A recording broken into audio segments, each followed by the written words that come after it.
The first thing anyone noticed was the silence. Not the soft quiet of a sleeping town, but a suffocating silence, like the desert itself was holding its breath. Along the dusty stretch of New Mexico highway, trailers leaned against the wind as though burdened with secrets too heavy to carry. Locals called him Parker. To some, he was just another mechanic with rough hands and grease beneath his nails. To others, he was a ghost of sorts, a man who lived at the edge of Elephant Butte Lake in a trailer ringed by shadows and rumors. Nobody knew the true weight of the whispers until one night, when the silence cracked open and revealed something so monstrous it would scar the town's memory forever. Welcome to the Crime Ledger, where every page reveals a mystery. Before we dive in, write in the comment section where you are watching from, and if you are a true crime lover, don't forget to like, subscribe and turn on the bell icon, so you will never miss the next true crime stories. It began with a victim who almost wasn't believed. Cynthia's wrists burned where the nylon had bitten into her skin. Her throat was raw, torn from screams no one had heard. The desert air stung her lungs as she stumbled, half-naked, down a dirt road, chains still clinking from her ankles.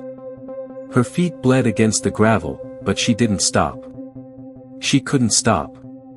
Every step away from that trailer was a step away from something unspeakable, something the world would later call the toy box. When a driver finally pulled over, his headlights caught the terror in her eyes. She collapsed against his car, gasping only two words. "He's coming." At first, no one wanted to believe her. Drugs, hysteria, a bad trick gone wrong, they tried to explain it away.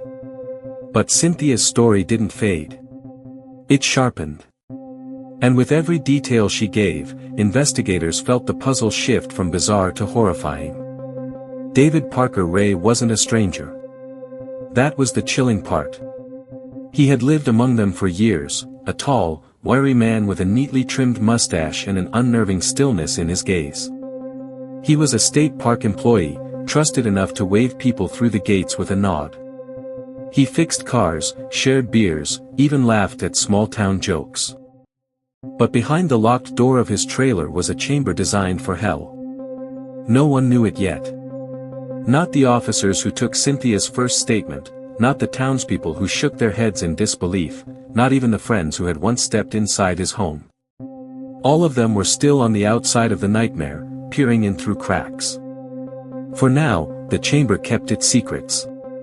Detectives listened to Cynthia describe leather straps, whips, medical clamps, and a terrifying black box where screams vanished into silence.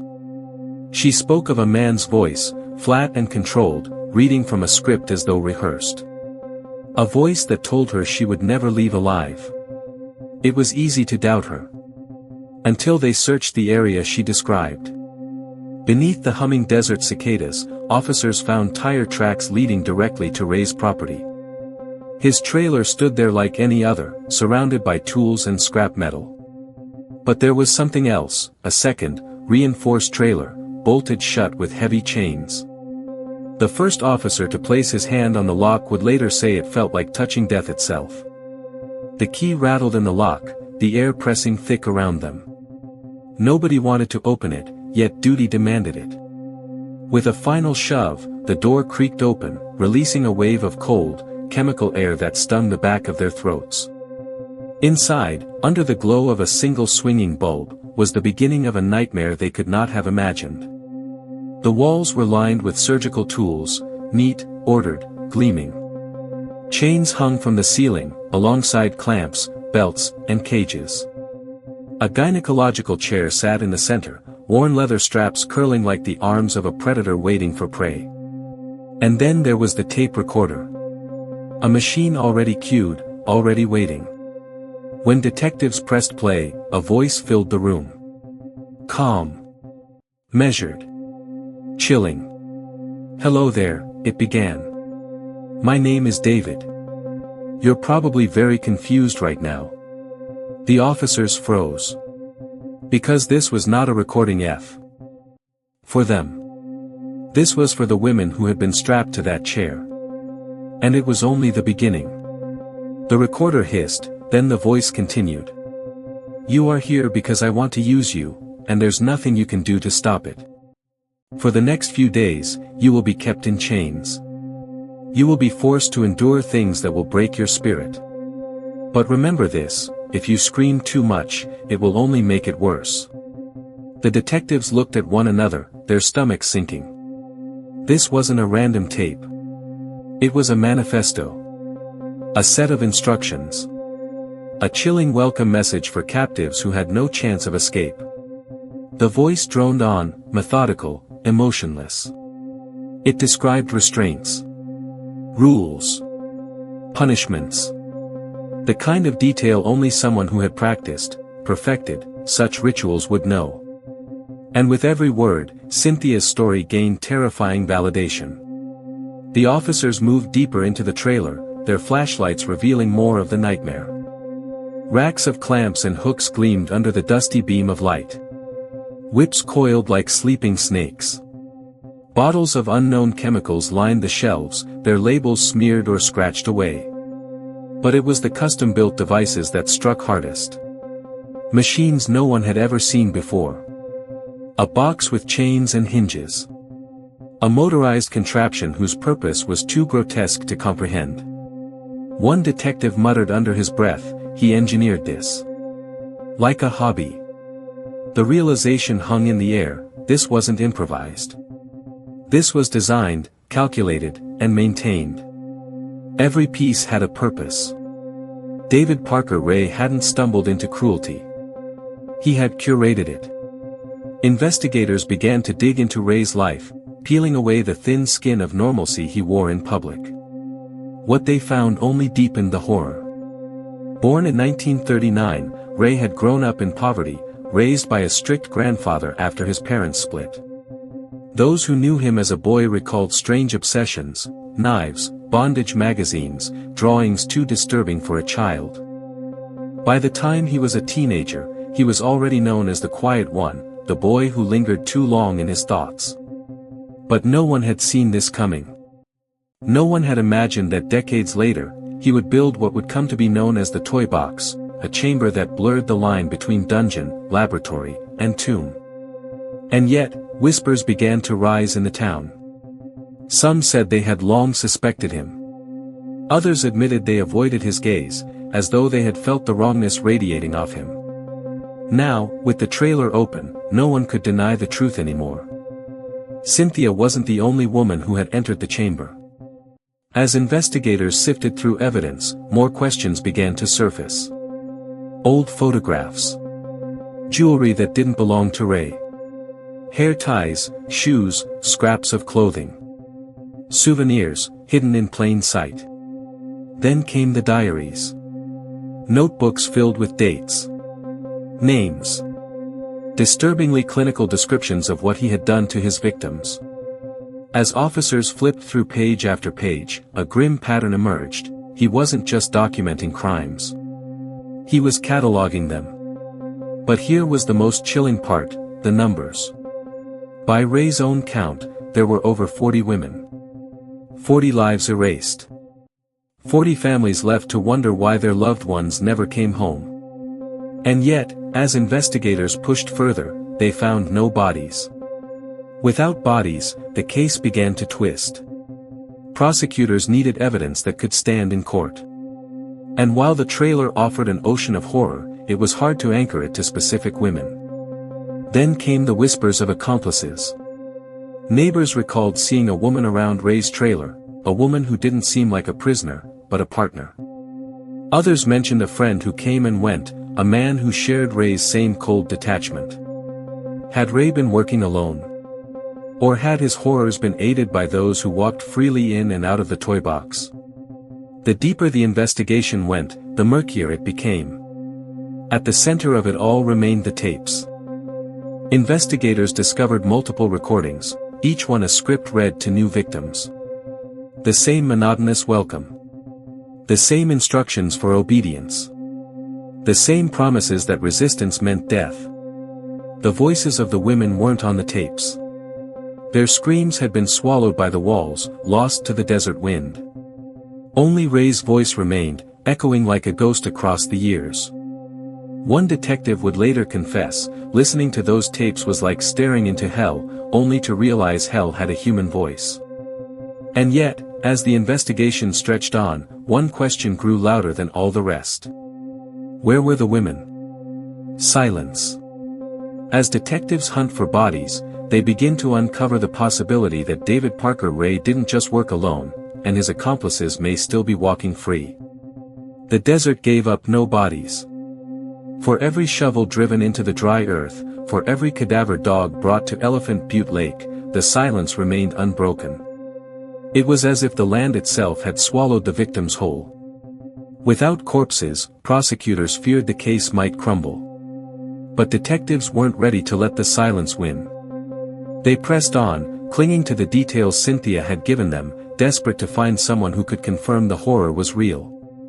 And that was when another truth surfaced: David Parker Ray wasn't working alone. Her name was Cindy Hendy.